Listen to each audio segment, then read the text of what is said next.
This show contains language that is unsuitable for children. Grant us love, filled with good intention. May we find peace in the midst of dissension. We not what they make us, though they try to break us. And say you love us, give you love. This is how Welcome to Straight Vibes, No Chasers. Raw talk on coming out of the closet about our fears and why we're so hell-bent on resisting our highest good. This podcast focuses on the African American experience concerning fear and our long-standing romance with mediocrity.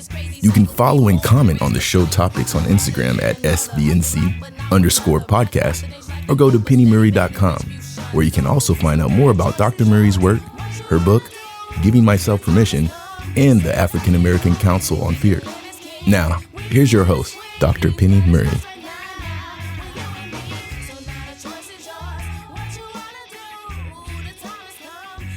Hey, and welcome to Straight Vibes, No Chasers from Dallas, Texas. May is Mental Health Awareness Month. And I have to say my feeling state has gone through 6 degrees of transition over the last few months. To be honest, over the last few years, with all of the social, political, and judicial unrest that's going on in our country, it's been a lot. And then I think about the direct and indirect sobering consequences regarding the continued disregard of Black life, all the effects that it has on the African American psyche. Families are being ruined. Communities of color live in terror and trauma. The continued decay of racial and social wellness, cities, states, and a country on edge. This isn't healthy. And this definitely is not what Supreme Spirit intended for us. Now, while the current landscape in our society angers and perplexes me, I'm digging my high heels in and I'm becoming more grounded and determined to do my part in collaborating with the universe to bring about self-reconciliation and inner wellness in the African American community. I'm your host, Dr. Penny Murray. My theory about this continued disregard of Black life rests on one word: compliance. If that word doesn't work for you, then here's another one: obedience. Both are rooted in the antiquated stay in your place mentality of slavery and Jim Crow. Here's what I mean. The brutality of slavery and Jim Crow taught African Americans the concept of obedience, referred to as stay in your place. When white America declared themselves superior, African Americans were expected to kowtow to the demands of white superiority and never question or go against white authority. So our place in the minds of white America was of inferiority, servitude, and submission.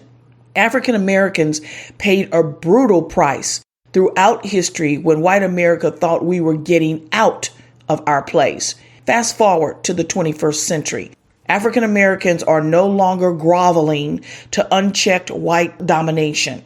We're exercising our inherent and civil rights and beginning to question the bullshit accusations and demands of so-called white authority. In response to African Americans exercising our rights, the egos of antebellum white privilege are reinstating a 3.0 version of stay in your place reminders. The bullshit tactics that they're using, they're no different from the first version during slavery or the second version during Jim Crow that forced African Americans to comply or obey white authority. But there is something in the atmosphere. I know, I sense it, and I know others do as well, but there is a zeitgeist, if you will, occurring. And a zeitgeist means the spirit of the times. It refers to an invisible force or consciousness governing the social circumstances in a particular time in world history. Now, regardless of what you choose to call it, as I said, I know others are experiencing some of the same energies of change that I'm sensing, starting with the COVID pandemic, the landslide presidential election that included the first multiracial woman vice president, the landmark guilty verdict of a police officer murdering a black man in the line of duty. The decision is in the stars. The universe is shifting. The reign of inequality and unchecked white authority is coming to an end. And it's beginning to play itself out on the physical plane. Oh, don't get it twisted. Right now, we are experiencing on a social, political, racial, and economic landscape white traditionalists resisting the inevitable redistribution of power and equality. They are hell-bent on maintaining absolute rule and authority by any means necessary. So I think it's time for the rest of us to accept that the restructuring of power and equality won't come at the hands of the calloused hearts of white traditionalists.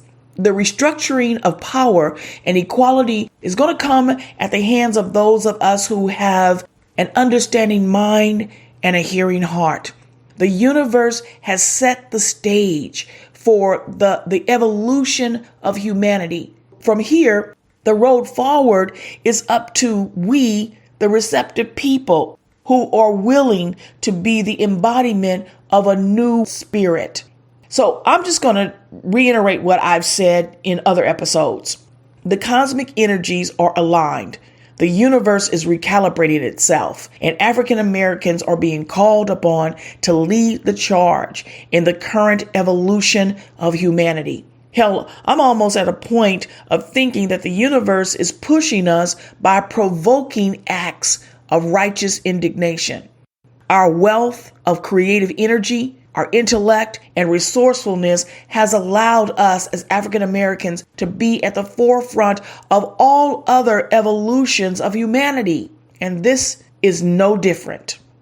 It really reminds me of a call I had with my grandson last year, December 20th, 2020.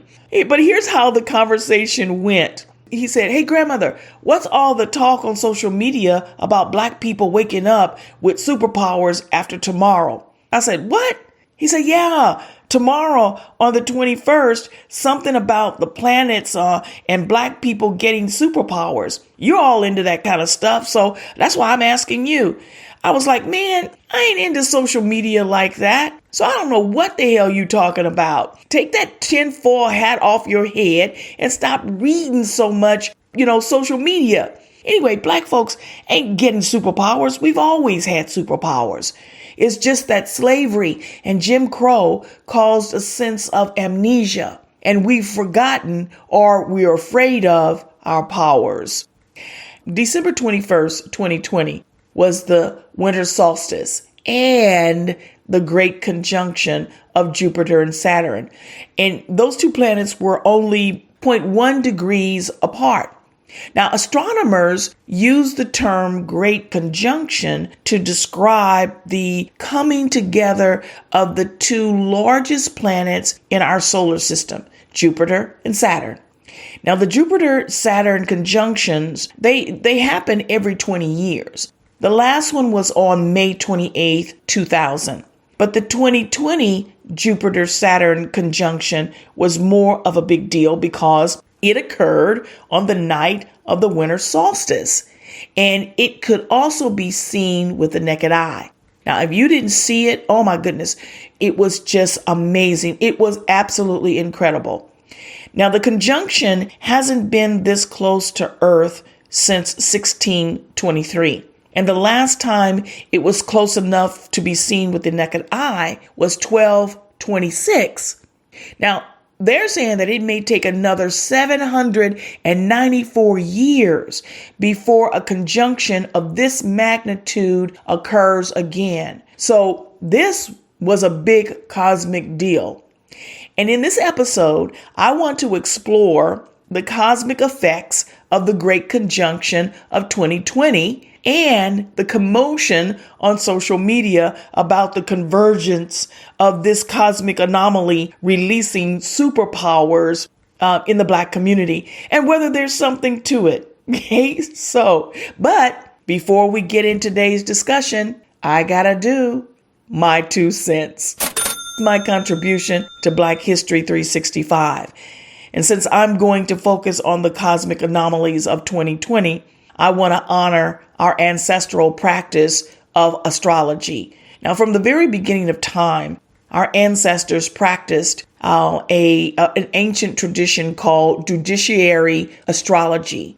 It was also known as God's judgment or decisions announced in the stars. The ancestors believed that the position and motions of the celestial bodies influenced our physical and psychological being, our health, prosperity, temperament, and our actions. Through laws and customs honoring the gods, it was the belief that the ancestors of one's people and the elderly maintain a harmonious balance between the natural and spirit worlds. They created a spiritual space apart from the white European world that included healing arts, songs, dance, and other ways of connecting to the spirit world. And even though our ancestors practiced and believed in astrology and esoteric workers, when you Google anything dealing with the esoteric community, and by that I mean astrology, tarot card readings, shamans, apothecaries, and any other mystic workers, there is an overwhelming representation of white folks. This is because our ancestral spiritual practices and deities have been demonized. So we're afraid of them, but that's another show topic we'll get into later.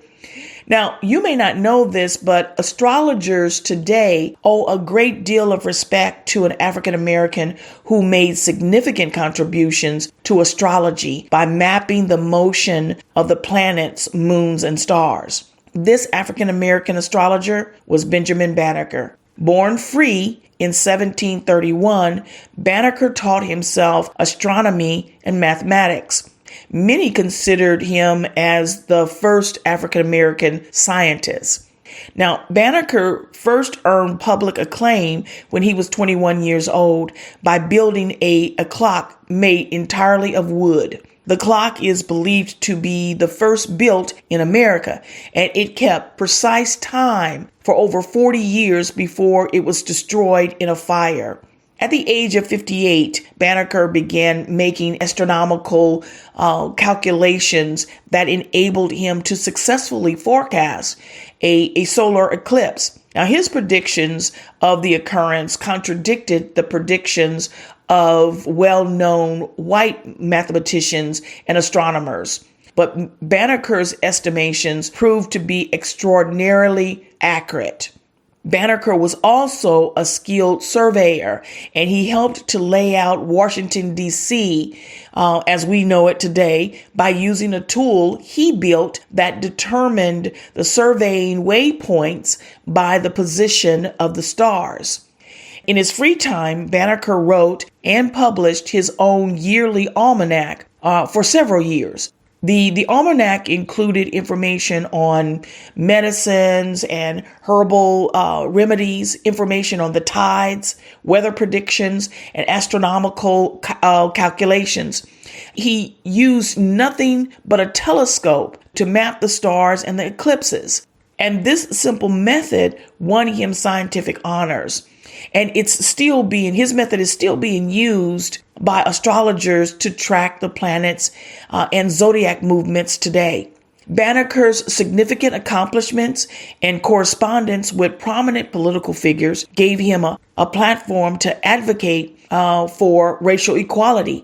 And he used his almanac to voice his social and political views. Benjamin Banneker, author, farmer, scientist, and surveyor. He died in 1806. His accomplishments are preserved at the Smithsonian Institute. His methods continue, as I said earlier, to impact astronomy today. Now, back to the celestial event of the great Jupiter-Saturn conjunction. Many numerologists and astrologers said that 2020 would be a year of mental and emotional clarity, that we would see things as they really are and with clear perception. And 2020 did not disappoint. Now, as my grandson was attempting to explain to me what was going on, a couple of questions immediately came to mind. But I'm knowing he couldn't answer them, and so I said, "Okay, honey, man, I'll just check it out." But I have to admit, my curiosity was inspired by the joy in his voice about Black folks waking up with superpowers. So instead of just dismissing what he was saying as nonsense, I decided I'm going to actually check this thing out. So one thing I know for sure, the universe doesn't discriminate. It functions on balance and equality. So the opportunity to acquire these alleged superpowers would befall anybody that is receptive and open to receiving these cosmic energies. Now, my curiosity wanted to explore how the notion about Black folks waking up with superpowers got started, and then what effects the celestial events actually had on humanity, our current social events, as well as the physical world as we know it. And here's what I found, okay? But I'll start with the straightforward stuff. Many astrologers believe that the Jupiter-Saturn conjunction on December 21st, 2020, marked the dawning of the age of Aquarius. The International Astronomical Union notes that the age of Aquarius isn't part of astronomy. It is an astrological age, which occurs because of an actual motion of the Earth known as precession. Now, the age of Aquarius in astrology is either the current or approaching astrological age of cosmic energy. Many astrologers believe the rare and powerful planetary alignment on December 21st was announcing significant upcoming changes and shifting energies that would significantly impact our personal lives and our collective social system. Now, the Aquarius energy is about innovation. On a personal level, these energies awaken us to unbelievable possibilities and miracles found in the light of clarity. The Aquarius energy thrives on creativity and insights. It's obvious to me, based on our current social landscape, the Aquarius energy is actually orchestrating a series of mutual experiences like COVID. It's holding us responsible for pushing beyond our fears and biases to develop innovative ways to coexist. Now, astrologers also say the close union of these two planets will cause the cosmic energies to be felt more powerfully, especially as it relates to our social issues. Its impact on us will awaken a spirit of protest against the status quo, like creative revolutionary thinking that focuses on a more collaborative, equitable, and productive future. Now, other anomalies also happened during 2020 that added to these energies. For instance, the average number of eclipses in a year is usually 4. But in 2020, there were 6 eclipses that occurred. There were 2 solar eclipses and 4 lunar eclipses. Astrologers say that when an eclipse occurs, its energies cause us to be more discerning and receptive to the world around us. COVID slowed the world down. And as each eclipse occurred during 2020, our eyes were open, and many astrologers believe that the COVID pandemic, the protests against police violence, and the political and social unrest are clear indicators that a powerful new age of humanity, democracy, liberation, and social evolution is on the horizon. Now, so that's the straightforward stuff. So what really got people talking about getting superpowers on social media in the first place? But let me first say, most of it was sarcastic silliness. But it started with a Twitter conspiracy post about COVID being created to attack African Americans' immune system. But the mysterious somebody altered the virus, causing it to affect everybody. The post went on to say the government's ultimate motive in creating COVID was to alter the the genetic code of Black folks. Now, in response to that post, someone else posed the question, how would modifying the genetic code of Black American or the Black population benefit the government? The original poster responded by saying, and I quote, Black people are genetically stronger, smarter, and more creative than anyone else. On December 21st, our real DNA would be unlocked, and the majority of Black Americans would be able to do things that we thought were fiction, end quote. The poster ended with, learn who you are as a people. They want to make us average. And with this, Black Twitter went ballistic. Let me say, as far as conspiracies go, through the years, I've had a few conspiracy theories of my own. And yes, sometimes I have allowed my imagination to run wild. But while I chuckle, I don't want to minimize the poster's intentions because there is value in the spirit of the post. It just might not have been articulated and received in the spirit that it was intended. But you know what? Hell, it's Twitter. You can't possibly make a coherent argument in 250, 270 characters or something like that. But anyway, I want to unpack the poster's assertions and give you my thoughts on it. And then you can decide for yourself whether there is value in the statement or not. The first claim was Black people are genetically stronger, smarter, and more creative than anyone else. Now, I believe that there is truth in that statement. However, I need to point out a couple of things. First, competition, judgment, and comparisons are the assertions of a fragile ego. The universe, supreme spirit, doesn't operate on a ranking system. So there is no such thing as more than or less than, inferior or superior. There is only life and purpose. In other words, we are all the physical extension of a non-physical supreme spirit. Divine power is bestowed on all of us.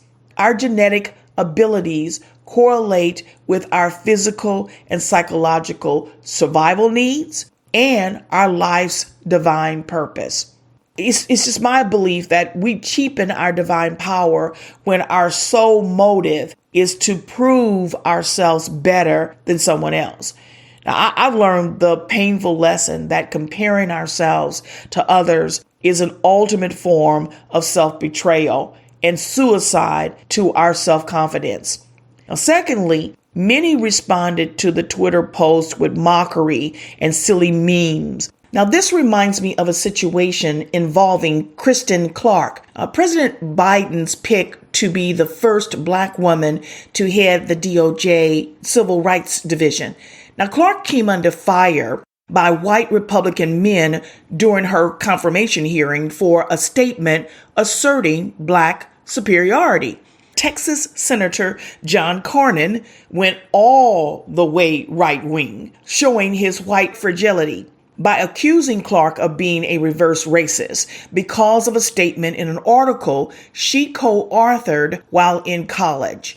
The article proposed that African Americans were genetically superior to whites. Clark later said in an interview that the article was merely satire meant to fight one ridiculous racist theory with another absurd theory. As I watched Clark appease the fragile egos of these white men, I asked, and I kind of got ticked off. And I asked, why is it that African Americans, we have to frame our excellence as satire so we don't upset the insecurities of white America? From the time our ancestors set foot on the shores of America, we've been brainwashed with the lie that Africans were inferior to everyone else, primarily white Americans.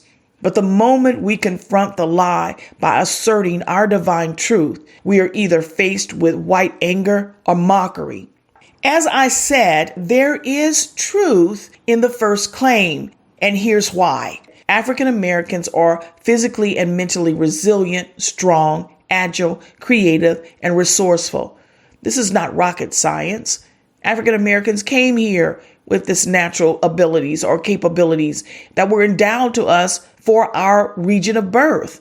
Our history in America merely colonized these proficiencies, and they became more of a necessity of survival in this land. There's a well-known proverb that says, necessity is the mother of invention. Put differently, when the need to do something becomes crucial, you are forced to find ways of getting it done. But think about it. The intention of damn near 250 years of slavery demanded that Africans labor in foreign wastelands and hostile territories. They were expected to build infrastructures to establish this country, bring forth food from the ground to feed this country, and harvest massive crops that brought wealth to this country. Our ancestors' deep spiritual connection to the earth and the celestial energies allowed them to bond with the foreign soil and adapt it to its ever-changing ecosystem. And as the ecosystem evolved and the demands to establish, feed, and bring forth wealth to this country increased, their wisdom, strength, and resourcefulness evolved and increased too. We have a multi-layered, painful, and complex past in America, and it still remains that way. The tears, sweat, blood, and bones of our ancestors fertilized the ground of America, yet we remain resilient, bringing forth human life under the worst conditions. Our resourcefulness, the power within our spirits, has allowed us to thrive under centuries of hardships and cruelties. We're still human, but with all that we've gone through in this country, I guess you could say we are superhuman. Which leads me to the poster's second assertion. On December 21st, our real DNA would be unlocked and the majority of Black Americans would be able to do things we thought were fiction. I believe the poster's use of the word fiction doesn't mean fantastical, make-believe, or unrealistic, but instead things we thought would never happen, things that were unconventional or unheard of. The truth of this statement has really started to manifest itself before our very eyes, but we really shouldn't be surprised because achieving the incredible runs through our DNA. I mean, really. It's now being recognized that pre-transatlantic slave trade, the African continent was the birthplace of humanity and the foundation of civilization. The world is still amazed and in awe by the significant achievements of Kemet, which we now know as ancient Egypt. Early African civilizations are finally being credited for the rise of numerous scientific developments, engineering, mathematics, architecture, medicine, early political advances. They're in extensive international trading networks with India, China, and other parts of Asia, as well as their transatlantic travel. All of this occurred long before the disruption of European intrusion. So what am I saying? Slavery, Jim Crow, that's not where our physical existence began, but rather chapters of a more meaningful novel that hasn't been completed yet. It's a novel of ebbs and flows, triumphs and loss, grandeur and oppression, selflessness and betrayal. When we embrace the fact that our power as a people is rooted in our whole history, it's at that moment our real DNA will be unlocked and we will be able to do things that are unheard of. Maybe a more accurate statement would be to continue the legacy and marvels of our ancestors. We keep letting others define and narrate the chapters of slavery and Jim Crow when it's our story to tell. But the only reason why others continue to bastardize our story in the way that they do is because we're ashamed or afraid to own our story. And we got to stop that shit. We've been fed the bullshit lie that Africans were ignorant savages created by God to be submissive to white power and domination. Our African ancestors did all kinds of shit to escape captivity. What is also in our DNA is the strong spirit of freedom. I'll say it again. Black folks ain't getting superpowers. History proves we've always had superpowers that brought about meaningful change and advancements of humanities. It's just that we are the victims of forced amnesia through slavery and Jim Crow. Here we are, 6, 7 generations after a ship full of enslaved Africans came to America. Despite our traumatic history in this country, at the core of our souls, we remain strong, resilient, intelligent, and hopeful. And now the universe is reawakening the memory of our birthright. But there's a glitch in coming out of amnesia and regaining our memory. Because we've never really had the opportunity to experience the fullness of who we are uninterrupted, we fear and doubt our inherited powers. They're foreign to us. Oftentimes we feel disoriented. But it's the disorientation that causes us to second guess ourselves and feel unworthy of a higher quality of life. As the poster asserted, after December 21st, the majority of Black Americans will be able to do things on an individual level that we ourselves will think is surreal.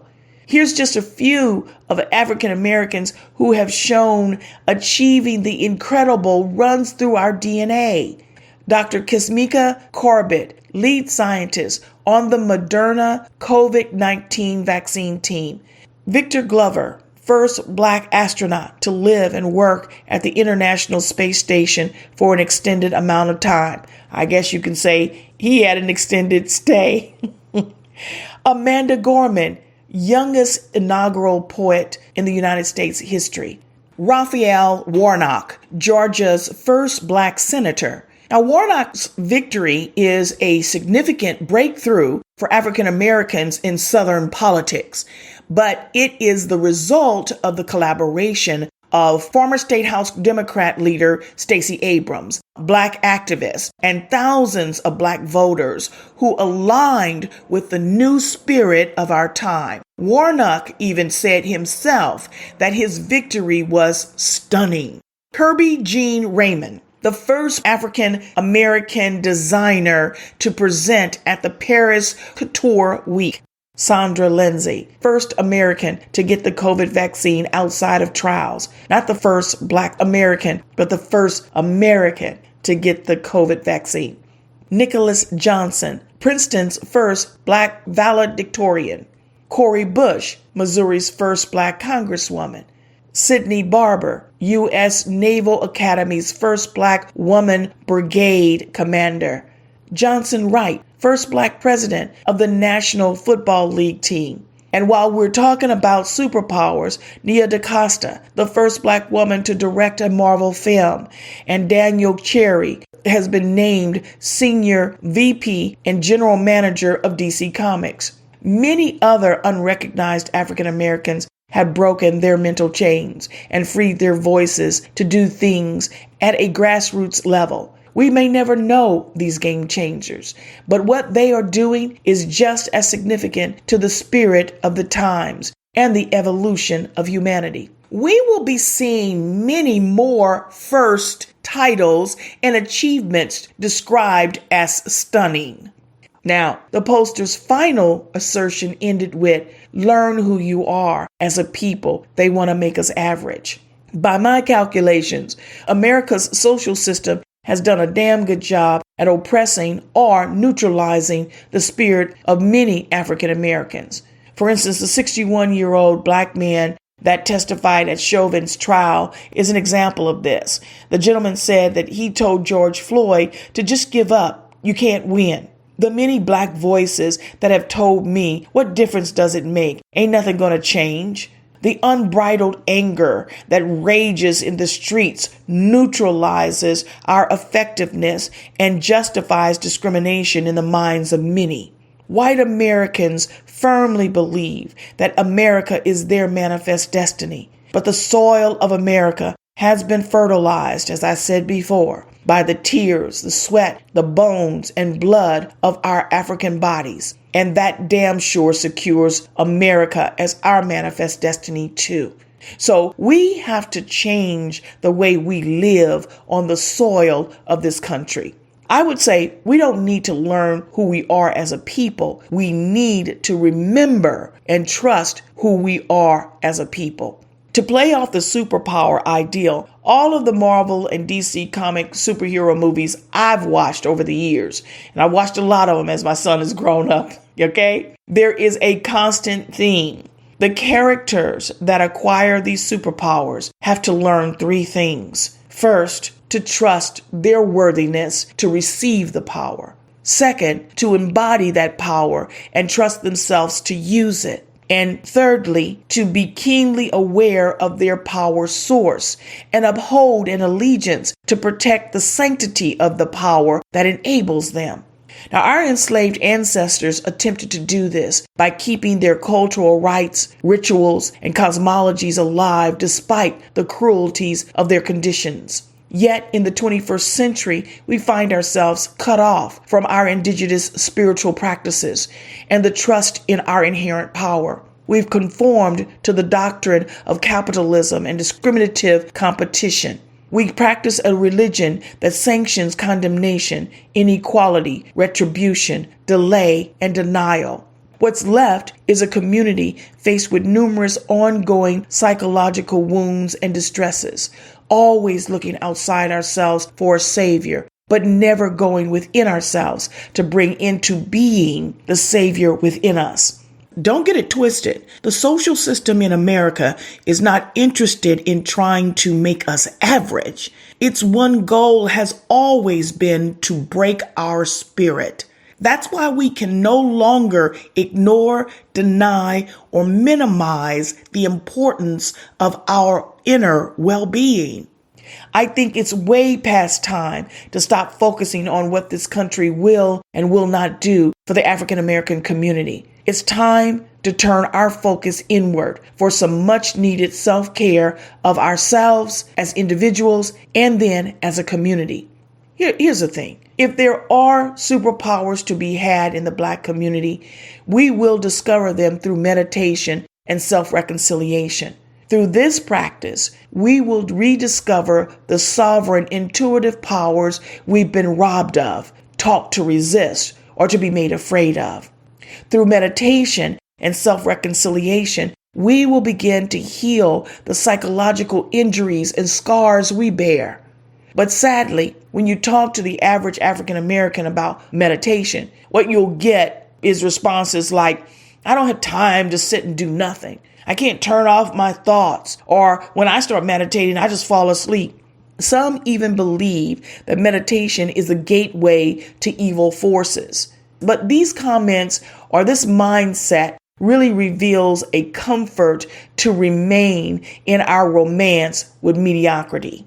The African American community is at a fork in the road. As individuals, we have to make some radical, ballsy decisions about what path we will take from here, what we want our life to represent, and the legacy we will continue or leave for future generations. One path is a fear-based mindset of scarcity, poverty, and victimhood. It's a familiar hell filled with tolerable miseries and a lesser quality of life. The other path is a mindset of freedom, power, and creativity. It's the road less traveled, an uncharted territory of discovery, offering an opportunity to think, speak, create, and live our truth. Now, while I don't believe people are getting any Marvel or DC comic-like superpowers, it's said that art imitates life. So maybe Marvel and DC comics are really emulating what we have yet to recognize. We all have powers beyond our beliefs. I gotta say though, we may not want to admit it, but just like Marvel's Black Panther allowed us to imagine the powers within us, to recognize the depth of our ingenuity and talents, I think that one tweet about Black folks' real DNA being unlocked to achieve supernatural things struck a nerve. And I wouldn't be surprised if some who read the Twitter thread might have heard the hidden Wakanda theme song within them, even if it was just for a minute. But hey, maybe you feel like a cape or a hood will help you channel your inner superhero. If it gets you there, I say go for it. I won't judge. But just remember, all the superpowers in the world don't mean a damn thing if we as Black Americans are unwilling to heal ourselves of a mindset that acts as kryptonite to our overall well-being. Nothing's worse than a superhero that is psychologically wounded. That music means it's time for the world according to Penny. Now, our extraordinary history of resilience, strength, agility, and resourcefulness is why each of us within the African American community has a purpose in bringing about the next evolution of humanity. Within us is a sacred expressive life force, the power to do things beyond our current state of being. The question facing us, though, is whether we will give ourselves permission to take ownership of and embody this power. We're in a very unsettling space of existence between who we're intended to be and the lie we've agreed to live. We can't possibly live our life's truth, create or assert the power we have within us until the truth is more valuable than the lie we've grown comfortable in. But like me, many of us live life manipulated by our learned inhibitions and inherited weaknesses.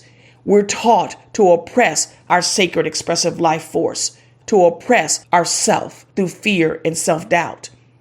But the soul of this country will change through you. There is no other way. These cosmic anomalies of 2020 have announced Elohim's decision, and it's a simple one. As physical extensions of Elohim's non-physical Holy Spirit, we are free and capable of bailing ourselves out of the shit we are in. However, it calls for divine intervention and guidance because this shit has some deep roots.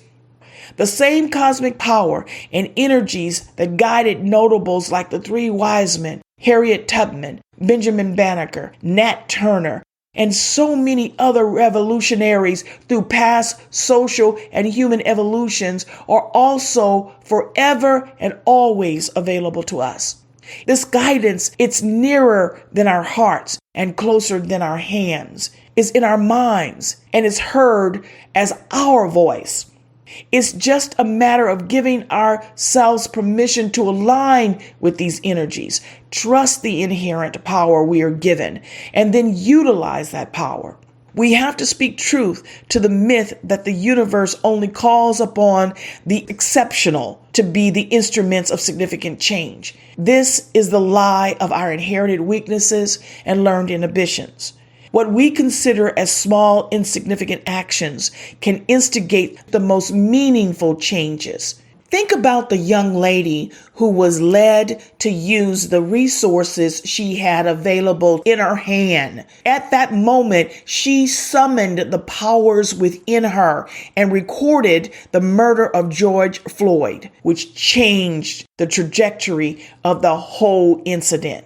What resources do you already have in your hands? We obsess over our tangible resources or money and totally neglect our non-tangible resources, such as our thoughts, creativity, our discernment, our feelings, experienced wisdom, the belief and confidence in ourselves, and other non-tangible attributes. The one superpower we all have is introspection, which allows us to change our inner world, our thoughts, beliefs, and perceptions.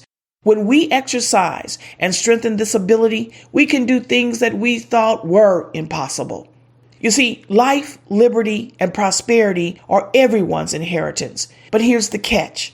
It's an inheritance that must be felt on the inside first. The way I look at it is this. You have to have a mindset that you're only pursuing what belongs to you, your life's truth, liberty, and prosperity. What we feel and think about our potential to achieve the unbelievable, and whether we trust our worthiness to be called to do the task will either block our manifest destiny or free it. In other words, the power within my DNA is unlocked when I no longer see any value in being miserable, when I no longer see the benefit of shrinking myself for the sake of inflating somebody else's ego or being cast in the role of the victim, when I change the way I see me, when the superficial me I created for public consumption becomes less attractive, and I learn to value my sacred expressive life force, then the real me will emerge. Doing my self-work, giving myself permission to express itself in its own way was an initial shock to my ego's nervous system because it wasn't in control. And when the ego is not in control, it acts out through fear, stirring up shit to keep us doubtful and frustrated. And this kind of fear is what I call a fragile ego's alternative reality. My old self was constantly manipulated by my fragile ego. I was always drowning in the chaos of my self-doubt and insecurities. But I'm learning, sometimes in complete distress and mental blindness, to navigate the waters of uncertainty by letting go of my shallow perceptions of things.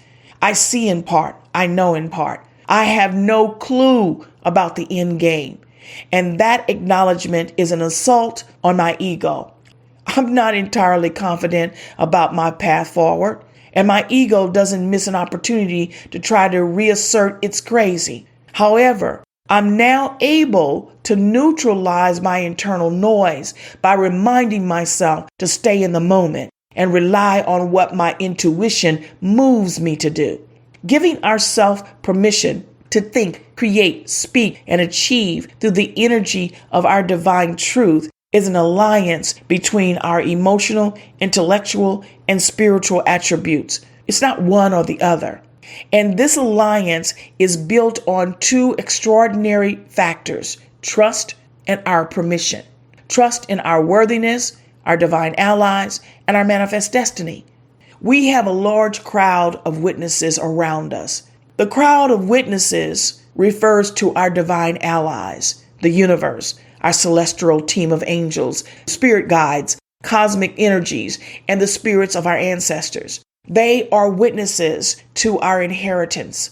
They not only bear witness to our legacy, the essence of their divine energy and wisdom is the lifeblood that flows through us. However, without our permission, our divine allies, our crowd of witnesses, can only be bystanders in the deep of our unconsciousness, waiting for us to acknowledge and ask for their assistance.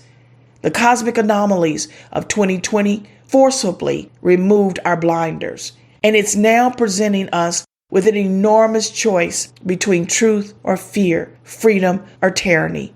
We cannot neglect this choice, hope it goes away, or that somebody else decides for us. We have to take ownership of our choice and determine what our life will stand for. From here, the road forward is up to we, the receptive people who are willing to be the embodiment of a new spirit. Remember, you are never the victim of life. You are always a student of purpose. So what skill or higher consciousness are you learning? What task or message has your life been preparing you for? I appreciate you tuning in to another episode of Straight Vibes, No Chasers, and I certainly hope you will keep listening and grow with me in this journey. If you like the show, please do me a favor. Leave me a comment, or if you haven't already, subscribe to the podcast. Tell a friend, okay? Also, visit my website, pennymurray.com, to find out more about my work and how you can support or be a part of the dialogue on Straight Vibes, No Chasers. Now, in the next episode, I will be introducing a special segment to Straight Vibes, No Chasers called Changing the Conversation at the Dinner Table. Now, in these shows, I'm going to be having a conversation with everyday individuals who are doing their self-work to prepare themselves to be the embodiment of a new spirit. The decision has already been made in the stars, and they just want to be a part of it. So again, thanks for listening. And as always, I leave you with my closing assertion for your life. You are as Spirit created you, endowed with power and authority to manifest positive outcomes and the divine wisdom to bring about meaningful change. Give yourself permission to trust, live, create, and speak your life's truth. Ashe. You've been listening to Straight Vibes, No Chasers with Dr. Penny Murray. Listen and subscribe to our podcast from your mobile device with your favorite podcast app. If you have any questions, topic ideas, comments, or want to invite Dr. Murray to speak at your next event, go to contact us at pennymurray.com. If you're in the North Dallas, Texas area, we invite you to become a member of the Inner Wellness community by taking part of the African American Council on Fear.